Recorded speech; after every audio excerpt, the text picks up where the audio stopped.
kongresuan, eta honako galdera utzi zuen zuretzat. Ia uste duen euskal politikari emakume gehiago eta gazteak egon behar duen euskal politikan. Eta, bueno, EBB ere, Euskadi Buru Batzarrean ere, emakume gazte gehiago egotea onuragarria izango litzateken.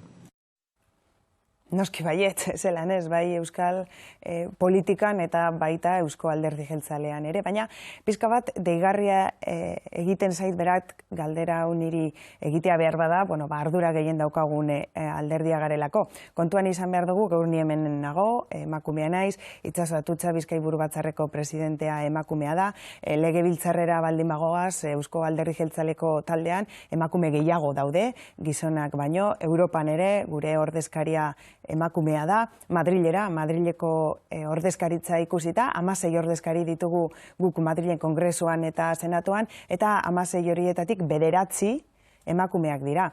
Beraz, esaten dudanean deigarria dela, ze azkenengo hileetan ikusten badugu Ezker Abertzaleak izan duen ekitaldietako garrantzitsuenetariko bat edo garrantzitsuenetariko ez bada, Aietekoa adibidez, Bilduren ordezkaritza guztiak gizonak izan ziren. Zergaitik, Mertxe bera sorturen ordezkaria da eta sorturen burua idazkari nagusia gizona da, Arkaitz Rodríguez. Sortu Bildu koalizioan murgilduta dago eta Bilduren presidentea ere gizona da. Beraz, nik uste dut guztiok egin behar dugula autokritika hau. Eusko Alderdi Jeltzalean emakume gehiago egon behar dira, bai, EH Bildun, baita ere bai, euskal politikan, baita ere bai. Beraz, nik uste dut ez konbenigarria egon behar direla, eta espero dut etorkizun ezain urrunean, hurbilean emakume gehiago egotea euskal politikan. Eta lehen lerroari dagokionez, aldundietan, hiriburuetan, lehendakaritzan, lehendakaria bera, gizonezkoak dira, hemen aldaketarik ikusiko dugu laster? Bai, egia da gizona direla, kontuan izan behar dugu, gauza bat, Eusko Alderdi Jeltzalearen barne egitura, gu oso alderdi asamblearia gara.